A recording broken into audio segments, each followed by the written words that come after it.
आज हम स्टार्ट करेंगे कैश फ्लो स्टेटमेंट। मैंने आपको इन्वेस्टिंग एंड फाइनेंसिंग एक्टिविटी के बारे में बता दिया, तो आज हम पढ़ेंगे ऑपरेटिंग एक्टिविटीज के बारे में। तो ऑपरेटिंग एक्टिविटीज स्टार्ट करने से पहले कैश फ्लो का एक डेफिनेशन देख लेते हैं। कैश फ्लो स्टेटमेंट एक फाइनेंशियल स्टेटमेंट है जो शो कर रहा है सारे कैश इनफ्लोज एंड आउटफ्लोज को एक given period of time. Given period of time का मतलब एक साल के अंदर आपको चेक करना है कितना इनफ्लो एंड आउटफ्लो हो रहा है आपके कैश का। अब इसमें आज हम पढ़ेंगे ऑपरेटिंग एक्टिविटीज। देखो ऑपरेटिंग एक्टिविटीज क्या होता है, आपको देखना है कैश का फ्लो कितना हो रहा है ऑपरेटिंग एक्टिविटीज से। ये क्या इंडिकेट करता है, ये इंडिकेट करता है कितना अमाउंट ऑफ मनी, कितना पैसा था आपके पास जो कंपनी लेके आई है इन्फॉर्मेट्स ऑनगोइंग बिजनेस, जिसका बिजनेस चलता है रेगुलर बिजनेस। कुल मिला के ये है कि ऑपरेटिंग एक्टिविटीज का मतलब ये है कि अगर आपके रेगुलर बिजनेस से जितना भी पैसा आ रहा है, कैश इनफ्लो हो रहा है या आउटफ्लो हो रहा है रेगुलर बिजनेस एक्टिविटीज से, उसको हम ऑपरेटिंग एक्टिविटीज बोलते हैं। ठीक है, तो मैं आपके सामने आज कैश फ्लो स्टेटमेंट का एक फॉर्मेट स्टार्ट करूंगा। मैं पढ़ेंगे कैश फ्लो स्टेटमेंट। ठीक है, तो मैंने आज जो आपको बताया था operating activities, investing in financing activities में आपको समझा चुका हूं। ऑपरेटिंग की बात करते हैं तो सबसे पहले हमें निकालना आना चाहिए net profit before tax and extra ordinary items. बच्चों को इसमें डाउट होता है कि ये निकालते हैं कैसे। देखो जब आपके बैलेंस शीट में कुछ प्रॉफिट दिया होगा वो आफ्टर टैक्स होता है। जो बैलेंस शीट में आपको प्रॉफिट दिया होता है वो आफ्टर टैक्स होता है और आपको पहुंचना है बिफोर टैक्स। इसमें क्या करना पड़ेगा, पहले आपको नेट प्रॉफिट जो दिया हुआ बैलेंस शीट में उसका डिफरेंस ले लो। डिफरेंस कैसा, मान लो 2019 में आपका है 5 लाख और 2020 में आपका प्रॉफिट है 8 लाख। तो देखो कितना फ्लो हुआ है, कितना पैसा बढ़ रहा है, 3 लाख रुपीस। तो 3 लाख दिखाएगी नेट प्रॉफिट आफ्टर टैक्स में 3 लाख आपको शो करेगी।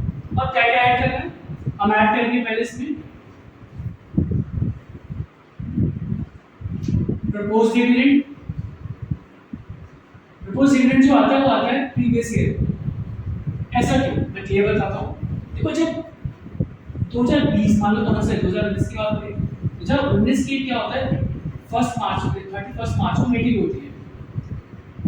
वो लोग प्रपोजल लेके आते हैं, बोलते हैं कि हम प्रपोज डिविडेंड देंगे। 2019 में हो रही है, वो तो कब देंगे जब ये सेशन खत्म होगा। 2019 में तो मीटिंग हुई थी, वहां पर उन्होंने मीटिंग अटेंड की और बोला कि हम प्रपोज डिविडेंड देंगे। तो उसको देते हुए 1 साल हो जाता है, तो वो देते 2020 के ईयर एंड में। अब बात बताओ, चलो इन्होंने यहां डिसाइड किया था पास 50,000 प्रपोज डिविडेंड देंगे, पर देंगे कब, 1 साल बाद 2020 के प्रॉफिट से निकाल के देंगे। इसलिए क्या होता है, करंट ईयर के प्रॉफिट से हम लेस करते हैं प्रपोज डिविडेंड प्रीवियस ईयर, क्योंकि इसको 50,000 को देते हुए उनको पूरे 1 साल का वेट करना पड़ेगा 2020 में। तो 2020 के प्रॉफिट से हम निकालते हैं 50,000, इसलिए हम प्रपोज डिविडेंड प्रीवियस ईयर का लेते हैं, करंट ईयर का नहीं लेते। क्लियर हो गया मेरी बात, आगे चलते हैं हम।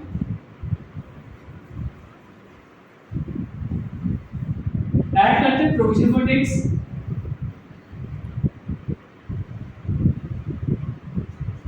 प्रोविजन फॉर टैक्स आता है करंट ईयर का, जो सिंपल है कि प्रॉफिट था, प्रॉफिट से कुछ पार्ट निकाल के प्रोविजन बनाना। देखो ये सब ऐड वैल्यू करते हैं, जैसे मान लो प्रॉफिट है, प्रॉफिट है।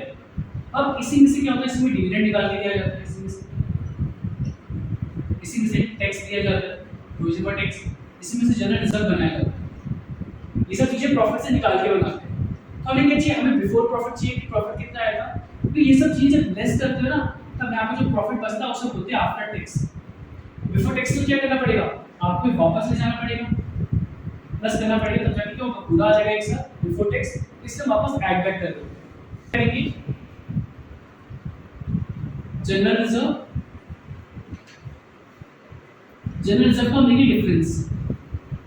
यहाँ पे बस हम ये चेक करते हैं कितना फ्लो आया है। 5 लाख का जनरल रिजर्व, अब 8 लाख हो गया, तो कितना इंक्रीज हुआ है, पैसे का फ्लो कितना है, क्योंकि हम कैश फ्लो की बात कर रहे हैं, कितना आया गया, तो 3 लाख रुपए जनरल रिजर्व में 3 लाख रुपए ऐड करते हैं। अब ऐड क्या करते हैं, हम ऐड करते हैं extraordinary items. Extraordinary items to be debited. देखो ऐसे कोई भी आइटम डेबिटेड किया होगा, डेबिटेड मतलब होता है निकाला होगा, ऐसे कोई भी आइटम जो आपने प्रॉफिट से निकाल दिया होगा, और वो कौन से नेचर का होगा, होगा नॉन रिकरिंग नेचर का, उसे वापस आपको लेना ऐड बैक करना, तभी बिफोर प्रॉफिट निकल के आएगा। क्योंकि इसमें क्या किया, प्रॉफिट को कम कर दिया था जो आपने निकाला, डेबिटेड करके प्रॉफिट को कम किया था, वापस आपको ऐड करके प्रॉफिट वापस दिखाना पड़ेगा। क्लियर हो गई मेरी बात।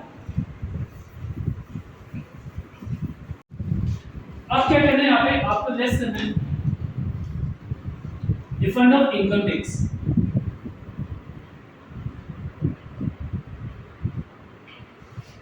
रिफंड ऑफ इनकम टैक्स भी लेस करें बेटा, क्योंकि ये नॉन रिकरिंग नेचर है, बार बार तो होगा नहीं। अब मान लो इसमें आपने क्या किया, इतना पार्ट लाके ऐड करके रिफंड दिया, या फिर प्रॉफिट का पार्ट आपने ऐड कर दिया, पर नॉन रिकरिंग के बार बार तो होगा नहीं, तो नॉन रिकरिंग जो नहीं होता उसको वापस हटा दो, क्योंकि प्रॉफिट का पार्ट इसमें वापस आ। आपको यहाँ पे फिर आपको यहाँ पे लेस करना पड़ता है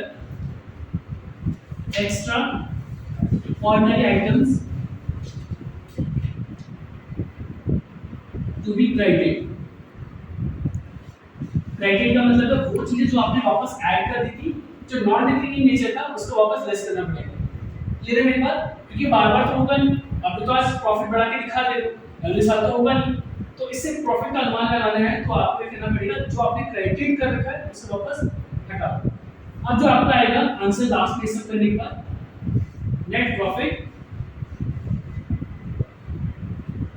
before tax and extraordinary items. Extraordinary items, ये क्लियर हो गया? ये थोड़ा डिफिकल्ट होगा बच्चों के लिए, क्लियर कर दिया। अब बेटा डिविडेंड की बात हो रही है, डिविडेंड को इससे ऊपर लिख देना। यहाँ पे आते हैं हम, ये निकालना सिखा दिया। एडजस्टमेंट फॉर नॉन कैश और नॉन ऑपरेटिंग आइटम्स। देखो अगर आपके 11th क्लास में प्रॉफिट लॉस अकाउंट याद है, तो उसमें जो जो चीजें आती है हम उसी की बात करेंगे यहाँ, और उसमें से हम क्या क्या हटाएंगे। प्रॉफिट लॉस आपने 11th का पढ़ा था, उसमें से हम हटाएंगे नॉन कैश और नॉन ऑपरेटिंग आइटम। देखिए नॉन कैश क्या होगा, मैं सर नॉन कैश के बारे में बताया हूं। नॉन कैश हो गया पहले आपका डेप्रिसिएशन ऑफ फिक्स्ड एसेट,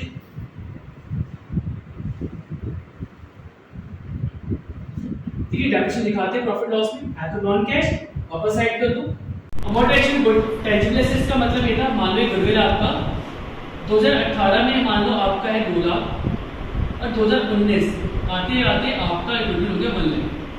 तो जो बेटा ये 1 लाख जो कम हुआ है, ये इसे बोलते हैं अमोर्टाइजेशन ऑफ टेंजिबल एसेट, ये गुडविल आपकी कम हो गई। ठीक है, क्लियर हो गया मेरा पॉइंट? मेरा पॉइंट आगे चलते हैं। आगे क्या क्या चीजें देखो, बैड डेट्स। बैड डेट्स की बात होती है, बैड डेट्स में दिखाएंगे क्योंकि बैड डेट्स प्रॉफिट लॉस में दिखाया जाता है 11th क्लास में। और है क्या ये नॉन कैश, कोई पैसे डूब गया तो पैसा आया गया तो नहीं, उसे बैड डेट्स कहते हैं। नेक्स्ट है आपका प्रोविजन फॉर डाउटफुल डेट्स। अगर आपका provision for doubtful debt increase हो गया तो आपके लिए इंपॉर्टेंट है, मान लीजिए नॉन कैश है, क्योंकि प्रोविजन बना के रखना, अभी कैश का इनफ्लो आउटफ्लो तो कर नहीं रहेगा, आपको कुछ पैसा बचा के रखा है, तो ये प्रोविजन फॉर डाउटफुल डेट जो आपका नॉन कैश है। आगे चलते हैं, ये हो गया। अब आता है प्रीलिमिनरी एक्सपेंसेस। देखो अगर प्रीलिमिनरी एक्सपेंसेस का मतलब होता है कि कंपनी स्टार्ट करने से पहले जो खर्चे होते हैं उससे बोलते हैं प्रीलिमिनरी एक्सपेंसेस। है किसका पार्ट?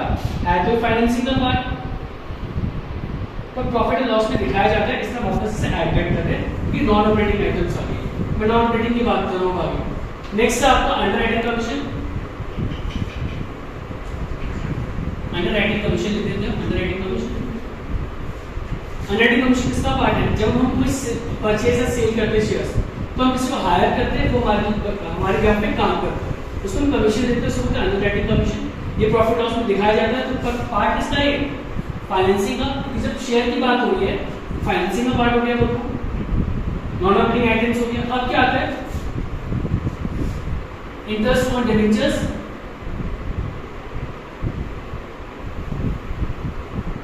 इंटरेस्ट आपको पता है सारे इंटरेस्ट तो प्रॉफिट लॉस में दिखाए जाते हैं। इंटरेस्ट ऑन डिबेंचर्स, डिबेंचर किसका पार्ट है? फाइनेंसिंग का पार्ट है, तो आपने interest on debentures add back कर देना, क्योंकि आपके नॉन ऑपरेटिंग आइटम्स है एंड प्रॉफिट लॉस को शो किया जाता है। और बच्चे कंफ्यूज रहते हैं कि इंटरेस्ट ऑन डिबेंचर्स लगाए कैसे। अगर क्वेश्चन साइलेंट है तो चुपचाप आप प्रीवियस ईयर का जो अमाउंट होगा उस पे आप इंटरेस्ट ऑन डिबेंचर्स लगा देंगे जब प्रीवियस ईयर का होगा। अब ऐसे इसकी बात करते हैं, अगर इंटरेस्ट ऑन प्रेफरेंस शेयर है, प्रेफरेंस शेयर में आपको क्या करना है? अगर क्वेश्चन साइलेंट है तो प्रीवियस ईयर पे आप लगा दीजिए आराम से। आगे चलते हैं, आगे क्या रहेगा इसमें? नेक्स्ट है आपका क्या क्या लेस करना है। अभी तक आपने सारे नॉन कैश और नॉन ऑपरेटिंग आइटम्स को लेस किया, जो भी एक्सपेंसेस की बात हो। अब इनकम की बात हो रही है, इनकम वापस क्या करना है? इनकम आप लेस करेंगे, जैसे आपका आता है इंटरेस्ट ऑन इन्वेस्टमेंट। अब इंटरेस्ट ऑन इन्वेस्टमेंट है, इन्वेस्टमेंट किसका पार्ट है? इसका इन्वेस्टिंग का पार्ट है, इन्वेस्टमेंट और इंटरेस्ट तो सारे दिखाया जाता है प्रॉफिट लॉस में।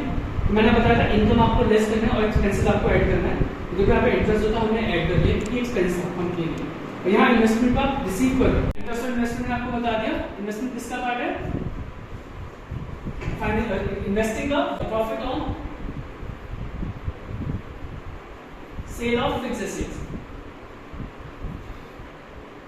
ये क्या है आपके लिए? ये आपके नॉन ऑपरेटिंग एक्टिविटीज है। दिखाओगे तो है प्रॉफिट लॉस अकाउंट में, लेस करें क्योंकि हमारे क्या है नॉन ऑपरेटिंग एक्टिविटीज है। मैंने क्लियर कर दिया अगर एक्सपेंसेस है नॉन ऑपरेटिंग तो आप ऐड करेंगे और अगर इनकम है नॉन ऑपरेटिंग तो आप इसे लेस करेंगे। ध्यान रखना ये प्रॉफिट लॉस में दिखाया जाता है। और इसमें एक चीज छूट गई थी, अगर यहाँ पे प्रॉफिट है सेल ऑफ फिक्स्ड एसेट तो यहाँ पे अगर आपको लॉस हो रहा है loss on sale of fixed asset तो आप ऐड करेंगे वापस। Loss on sale of fixed asset किसका पार्ट है? हैव इन्वेस्टिंग का तो दिखाया जाता है आपके, तो ये क्लियर होगा। अब जब आप इन सब का देखो आपको क्या करना है, इन सब का टोटल, इन सब का जो भी अमाउंट है सारा, इन सब का टोटल आप क्या करोगे, लिख सब का टोटल लिखिए। ये भी जो आपका एक्सपेंसेस है जितने भी उठा के यहाँ लिखोगे और जो आपकी है लेस इसमें आप और नेट प्रॉफिट बिफोर टैक्स होगा वो भी। अब क्या करना है, इन तीनों को आपको ऐड और लेस करना है और जो आंसर आएगा आपका फाइनल तो उसको हम बोलते हैं operating profit before working capital changes. ठीक है, operating profit before working capital changes. Working capital सबको पता है current assets and current liabilities होते हैं। तो नेक्स्ट टॉपिक में हम इसे कवर करेंगे क्यों। Please like share and subscribe my channel. और आपका आंसर आपके साथ है, अगर आपको कोई भी डाउट हो आप कमेंट करिए, मैं आपको रिप्लाई करूंगा। Thank you for watching.